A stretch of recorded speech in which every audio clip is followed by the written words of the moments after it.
Terima kasih teman-teman sekalian. Kita sekarang sesi untuk mengembangkan refleksi lah kita apa yang kita lakukan dan perjuangan kita. Ini adalah fenomena migrasi global dan diaspora Indonesia. Lanjut balik. Pengertian globalisasi meningkatkan hubungan yang saling menguntungkan antara kelompok masyarakat dari berbagai negara. Jadi ingat, kelompok masyarakat, bukan pemerintah negara. Nanti saya jelasin bedanya apa antara pemerintah dengan masyarakat dan masyarakat. Jadi utamanya globalisasi adalah masyarakat dengan masyarakat. Tugas negara satu, memfasilitasi. Oke, hubungan itu didasarkan baik kepada informasi, budaya, ekonomi, perdagangan, investasi, dan wisatawan termasuk tenaga kerja. Itu hubungan antara masyarakat antar negara. Kekuasaan negara, pemerintah tidak boleh menghambat, baik berupa tarif dan non-tarif. Ini globalisasi ya. Tarif dan non-tarif dari hubungan ini bahkan seharusnya memfasilitasi. Itu pikiran liberal globalisasi. Dan globalisasi dapat meningkatkan produktivitas global dan kesejahteraan masyarakat dunia bila dikelola dengan adil dan benar. Jadi kalau dikelola dengan adil dan benar, itu produktivitas dunia meningkat. Kemudian negara-negara maju mengharuskan globalisasi pada hampir semua bidang, tetapi enggan pada bidang pertanian dan tenaga kerja secara umum negara-negara yang maju. Kemudian dengan masih banyaknya hambatan dalam migrasi tenaga kerja internasional, maka pada akhirnya akan mengancam produktivitas global. Jadi gini, kalau migrasi dipersulit, maka produktivitas global itu akan menurun. Nanti saya jelasin. Lanjut Pak. Pengertian diaspora. Diaspora adalah penyebaran suatu etnis atau bangsa yang meninggalkan tanah airnya dan tinggal di berbagai belahan dunia karena berbagai alasan seperti perang, bencana alam, tekanan ekonomi, misi khusus dan sebagainya. Diaspora Indonesia adalah orang-orang berbagai bangsa Indonesia, baik itu WNI atau bukan WNI, bahkan orang asing yang memiliki keterpautan batin untuk pembangunan bangsa Indonesia. Jadi orang-orang yang WNI tapi pindah negara lain, jadi negara WNI alam gitu, yaitu bagian dari diaspora ini. Bahkan lebih jauh lagi, orang asing yang sama sekali tidak pernah menjadi warga negara Indonesia, tapi dia berkhidmat untuk Indonesia, dia tidak bisa bilang bagian dari diaspora Indonesia, karena dia mengembangkan hal yang terbaik untuk bangsa kita. Lanjut. Nah ini penting. Ini sebenarnya teori ya, teori pushful factor. Alasan struktural migrasi internasional. Kenapa orang pindah? Kenapa orang bergerak ke luar negeri atau masuk ke suatu negara? Ada dua, ada negara pengirim dan negara penerima. Negara pengirim itu faktor pendorong. Negara penerima adalah faktor yang menarik. Jadi bayangkan kalau salah satu aja orang bisa pindah. Jadi ada pendorong tapi nggak narik, tapi dia bisa pindah. Atau tidak ada dorong tapi ada narik, bisa pindah juga. Bayangkan kalau ada tekanan yang kuat untuk dorong dan ada tekanan kuat yang menarik gitu. Kayak apa suka pindah ya? Ya begitu. Kira-kira gitu ya. Gitu. Terjemahkan kalau nggak dikelola dengan baik, human trafficking gitu. Gitu. Kalau nggak dikelola dengan baik, jadi human trafficking. Dan ini yang terjadi di Indonesia. Pushnya luar biasa, faktor pendorong yang luar biasa karena ada pekerjaan. Susah di desa, serba sulit, ya kan, swasembada pangan, nilai tukar petani yang selalu rendah dan sebagainya, itu daya dorong luar biasa orang untuk pergi meninggalkan desanya, dan kemudian di negara-negara tertentu sangat frustrasi membutuhkan tenaga kerja. Jadi tarik gitu. Saya pernah ketemu Menteri Tenaga Kerja Hong Kong, mungkin Bu Eli pernah ya. Saya ngobrol sama menterinya, bilang ini Pak Jumur, kalau bisa yang ditempatkan ke Hong Kong nggak usah terlalu lama lah dilatih. Bahasa, karena kan 4 bulan yang latih bahasa Hongkong kan ini. Kenapa Pak? Rakyat saya udah minta, udah frustasi. Pengen 9 bulan lagi lama-lama bisa Pak kalau bahasa Hongkong lah.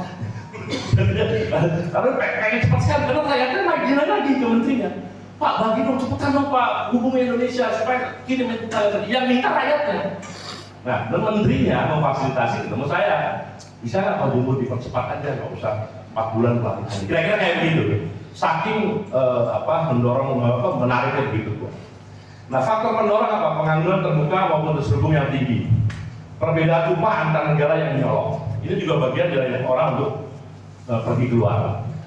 Pekerjaan yang sama, jenis yang sama, di sini harganya bisa cuma sepertiga atau seperlimanya dari negara yang kita datang. Kayak di Korea misalnya. Di Korea gaji sekarang minimum wage-nya udah 21 juta. Kerjanya kira-kira sama dengan yang di tempatnya Pak Arif loh. Kalau di otomotif atau apa. Di sini mungkin baru katakanlah UMR-nya 6 juta ya, 5 juta. Lalu di sana 21 juta. Jadi orang pengen berangkat ke Korea itu kerja di manufacturing. Jadi ada perbedaan upah. Kemudian kemiskinan pasti. Orang miskin ingin segera memperbaiki nasibnya. Kemudian hak untuk bekerja ke luar negeri ada juga. Memang itu hak. Jangan ganggu-ganggu. Gue pengen kerja, jangan diganggu dong. Sekarang udah mulai banyak kaum yang sekarang. Jadi itu bagian dari pendorong. Kemudian negara penerima. Usia lanjut yang tinggi. Nah ini menarik. Jadi negara penerima itu usia lanjutnya tinggi. Ya sehingga dia butuh tenaga kerja. Karena kalau dia nggak datangin tenaga kerja, mesin-mesin industrinya atau kegiatan jasa dan ekonominya berhenti karena nggak ada kerjain. Makanya dia butuh tenaga kerja. Pertumbuhan ekonomi yang berkesinambungan di negara penerima ya tidak diisi lapangan kerja karena pilihan sadar. Jadi namanya voluntarily unemployed. Voluntarily unemployed itu orang yang dengan sengaja memilih menjadi pengangguran. Contoh di Malaysia. Di Malaysia itu orang Indonesia kira-kira ada 3 juta. Penduduknya kira-kira 30 juta. Angkatan kerjanya mungkin di sana 20 juta. Jadi kita 15% dari angkatan kerja Malaysia itu diisi oleh orang Indonesia.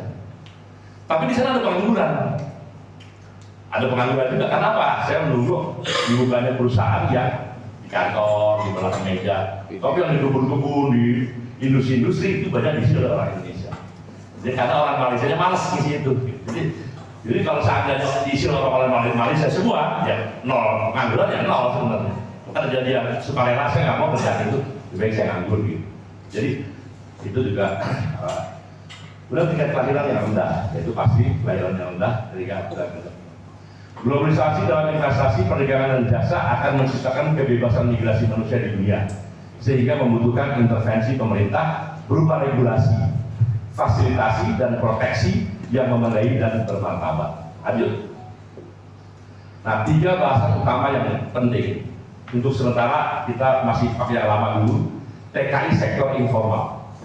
Itu ada TKI yang penting nanti kaitannya dengan pentingnya undang-undang asisten rumah tangga, undang-undang ART di Indonesia. Ya, dan TKI sektor formal, kemudian manajemen koordinasi dan kelembagaan. Ini isu. Ini nggak pernah selesai. Ya, kita satu-satu. TKI sektor informal. Lanjut. TKI sektor informal bekerja pada pengguna perseorangan seperti latar rumah tangga, supir, dan tukang kebun. Ya, isu yang utama adalah perlindungan. Isunya itu perlindungan. Ya, kalau sektor informal isunya perlindungan. Hubungan kerjanya subjektif. Kenapa perlu perlindungan? Karena hubungan kerjanya subjektif. Kebanyakan terisolasi, ya bisa 24 jam ya. Kemudian undang-undang perburuan tidak menjangkau. Contoh di Indonesia.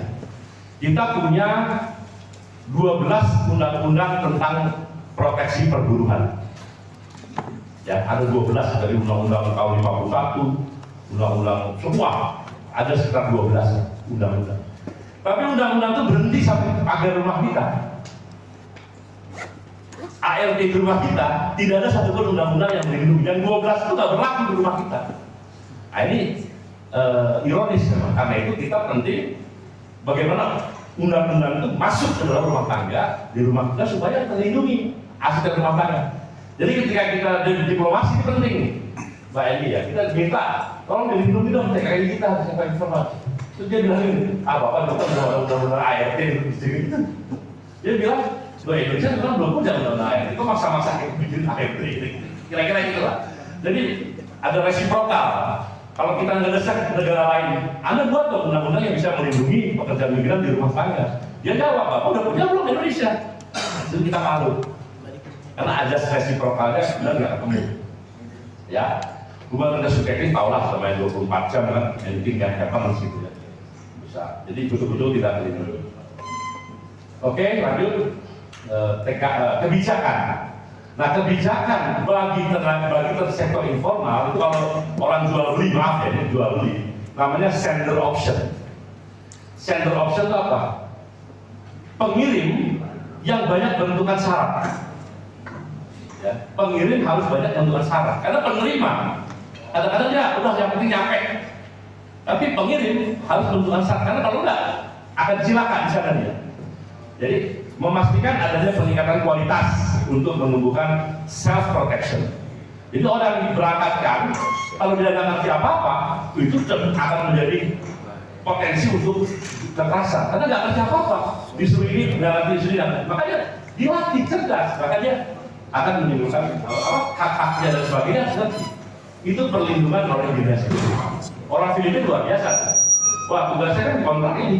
Kenapa Pak, kamu nyuruh saya ini gitu loh, orang Filipina gitu. Orang Indonesia nggak ada gitu. Kalau muka ini mungkin kurang progresif jadi orang Indonesia. Oke, diplomasi memperkuat perlindungan luar negeri.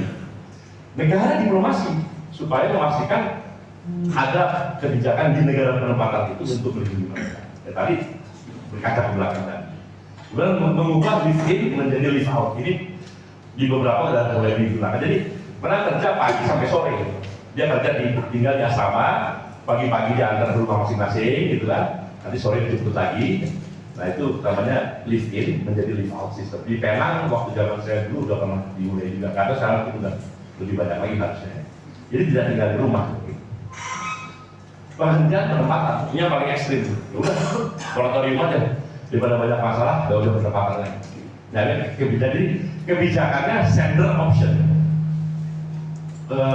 Sangat ditentukan oleh si pengirim. Oke, lanjut. Ya inilah ini apa yang kita jatuh sangat Pak. Terus. Nah, sekarang TKI sektor formal. TKI sektor formal bekerja pada entitas berbadan hukum. Isunya apa? Bukan perlindungan. Isunya adalah pemasaran, promosi isunya. Kenapa? Di sana undang-undang yang 12 tadi berlaku semua, gitu. Jadi kalau orang kerja di hotel, orang kerja di restoran, orang kerja di pabrik, di mana, mereka punya undang-undang yang udah semua berlaku di pabrik-pabrik itu. Jadi nggak perlu ada isu perlindungan. Isunya adalah menempatkan sebanyak-banyaknya orang ke mereka. Jadi isunya. Kemudian dia rendahnya informasi pasar kerja. Nah di sini saya nggak ngerti dubes-dubes ini harusnya kerjanya memastikan potensi pasar kerja, tapi sekarang kita tahu nggak serius banget. Tidak sepadannya kebutuhan dan ketersediaan, link but not match. Jadi gini, linknya ada, tapi nggak bisa match. Kenapa? Karena kita terus terang aja nih ya, biaya negara kita tuh paling kecil meletakkan menyediakan dana pelatihan, baik di dalam maupun di luar negeri. Untuk TKI itu 0 rupiah. Jadi orang berangkat ngelatih sendiri, bayar sendiri, belum utang-utang, padahal itu menghasilkan devisa luar biasa. Jadi menurut saya ini luar biasa, bodoh gitu loh. Dan saya berantem sama Sri Mulyani jujur aja, waktu jabat dari Kepala Badan, saya ribut soal ini. Masa 0 rupiah dana pelatihan nggak ada? Padahal latih itu apa sih susahnya? Kecil sekali lah. Jadi dia link, dia bisa, tapi nggak match. Orang bisa kerja di konstruksi, dia perlu latih peningkatan bahasa sedikit. Nggak ada yang untuk latih, jadi nggak match, macam-macam. Dan perbedaan antara regulasi pemerintah penerima dengan tuntutan kebutuhan komunitas industri. Jadi itu TKI sektor formal. Oke, lanjut. Kebijakan. Nah, kebijakannya apa? Dia lebih pada receiver option. Jadi negara penerima lebih menentukan syarat-syarat. Bedanya di situ. Jadi kalau yang tadi yang informal itu negara pengirim menentukan syarat-syarat. Kalau di sektor formal, di pabrik-pabrik, di hotel, negara penerima yang menentukan syarat-syarat. Namanya receiver option.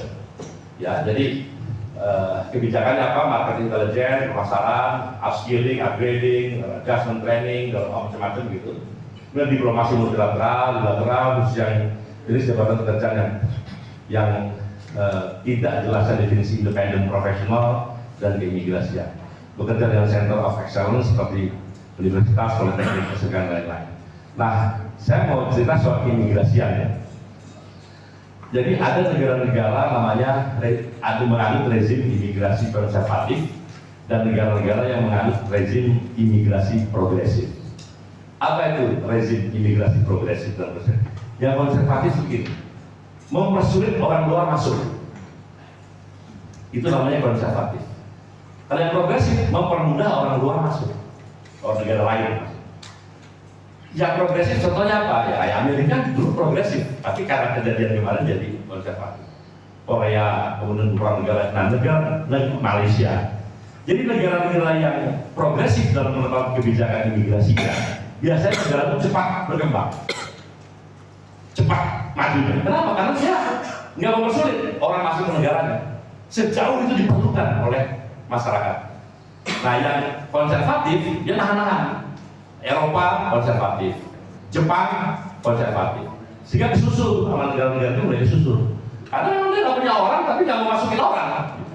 Bayangin Jepang, orang udah tua-tua udah nggak bisa kerja, tapi pemerintahnya mempersulit orang masuk. Nah, tapi ini sekarang secara perlahan yang konservatif ini dijebol juga. Contoh Jepang, waktu zaman saya mimpin BNPB DKI, itu hanya ada kelihatan jam magang. Magang 90 tahun di tahun 90-an, 2000 udah ada magang. Tapi saya bilang, ini sebentar lagi nggak mungkin bertahan dia magang terus. Pasti dia harus buka betul-betul untuk tenaga kerja. Karena nggak mungkin usaha terlalu tua. Sekarang udah boleh. Sekarang mulai dari caregivers, perawat. Sekarang di industri udah boleh Pak. Workers dulu, bukan lagi magang.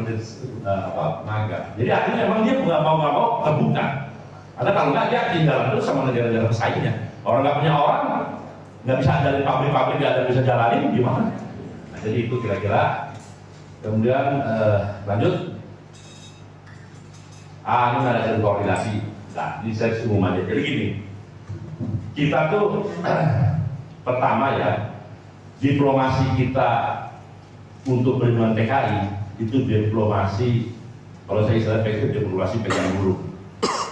Diplomasi pegang burung. Jadi pemerintah kita tuh ya, atau diplomat kita terkesan malu melindungi warganya kalau dia tuh TKI atau apa.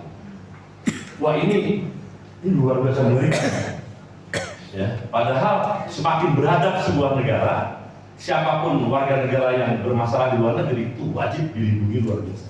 Negara ikut campur. Nah, kalau di kita sering kayak kurang kalau ngurus bisnis, ngurus apa yang perlente gitu ya, dia suka.